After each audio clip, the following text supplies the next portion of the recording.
Sanand Viramgam highway પર આવેલા Chharodi station સામે જીઆઈડીસી ગેટ 2 પાસે હાઈવે ઉપર કારમાં મિત્ર સાથે ઊભા રહેલા કડીના 22 વર્ષીય યુવક સાથે અગાઉ સગાઈ કરેલ યુવતીના ભાઈ અને અન્ય 3 ઈસમો એકાએક ગાડીમાં આવી હાયરિંગ કરી ગાડી લઈ ફરાર થઈ જતા સમગ્ર વિસ્તારમાં ચકચાર મચી જવા પામ્યું છે। જ્યારે યુવકને ઈજાઓ થતા તેનો મિત્ર સારવાર માટે હોસ્પિટલ લઈ ગયા હતા। બનાવને લઈને સાણંદ ડિવિઝનના ડીવાયએસપી બનાવ સ્થળે પહોંચ્યા હતા અને પોલીસે આરોપીને પકડવા તજવીજ હાથ ધરી હતી। જે પગલે સાણંદ પોલીસે આરોપીની ધરપકડ કરી છે। સાંજે આશરે 4 વાગ્યાના અરસામાં સાણંદ જીઆઈડીસી પોલીસ સ્ટેશન વિસ્તારના ગેટ નંબર 2 પાસે ફાયરિંગનો બનાવ બનેલ છે એવું પોલીસને માહિતી મળતા તાત્કાલિક જ પોલીસ ઘટના સ્થળે પહોંચી ગઈ અને ત્યાં ઘટના સ્થળે પહોંચતા જાણવા મળે કે ત્યાં બ્લડની હાજરી છે અને ફાયરિંગની ઘટના જે બનેલ છે તેના આધારે તાત્કાલિક અમદાવાદ ગ્રામ્ય જિલ્લા પોલીસ દ્વારા સમગ્ર રાજ્યમાં આસપાસના જિલ્લાઓમાં નાકાબંધી કરાવવામાં આવેલ અને સૌપ્રથમ એવી માહિતી મળેલ કે એક અર્ટિગા ગાડીમાં નીકળેલા છે। આ માહિતીના આધારે સમગ્ર જેટલી પણ માહિતી મળતી હતી એને ટ્રેસ કરતા જે ભોગ બનનાર છે જેને ઈજા થયેલી છે તે બોપલ ખાતે બોપલ આઈસીયુ હોસ્પિટલમાં સારવાર હેઠળ છે તેવી માહિતી મળે।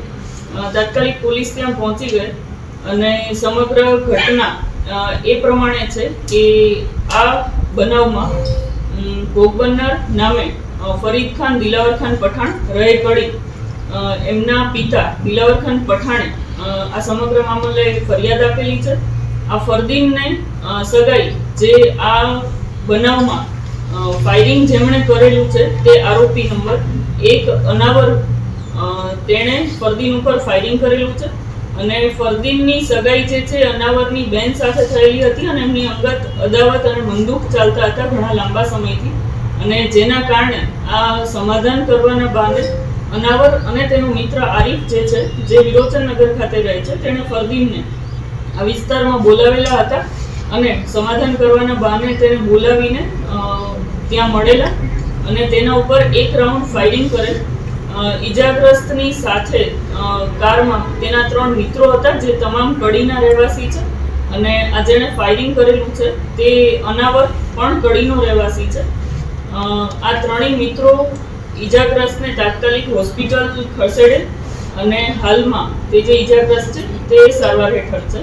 આ સમગ્ર ઘટનાની પોલીસે 307 અને આર્મ્સ એક્ટ હેઠળ ફરિયાદ દાખલ કરેલી છે જેની તપાસ હાલમાં સાણંદ જીઆઈડીસી પીઆઈ જે.આર. ઝાલા સાહેબ નાઓ ચલાવી રહેલ છે અને પોલીસે તાત્કાલિક નાકાબંધી કરીને અને ખાનગી બાતમીદારોના આધારે આના જે મુખ્ય આરોપી છે અનાવર તેની અટકાયત કરેલી છે। અચ્છા, સગાઈ કેટલો ટાઈમ પહેલા થઈ હતી? એ લોકોનો શું ઝઘડો ચાલતો હતો? આજે ફરિયાદી જે છે દિલાવર ખાન પઠાણ તેનો દીકરો ફરદીન અને મુખ્ય આરોપી જે છે અનાવર એ બંને પહેલા મિત્રો હતા અને ત્યારબાદ અનાવરની બહેન સાથે તેની સગાઈ કરવામાં આવેલી હતી જે આશરે 1.5 વર્ષ પહેલા થયેલી હતી અને પછી એ બંનેને સગાઈના આગળ લગ્નમાં પરિવર્તિત નહોતું કરવું અને તેના આધારે છોકરી પક્ષ તરફથી આ સગાઈ તોડવામાં આવેલી હતી અને તેનું મંદુક બંને જે અનાવર અને ફરદીન એના વચ્ચે ચાલી રહી હતી। કેમેરામેન અફઝલ ખાન પઠાણ સાથે બહેલોલ મલેક, દિવ્યાંગ ન્યૂઝ, સાણંદ, અમદાવાદ।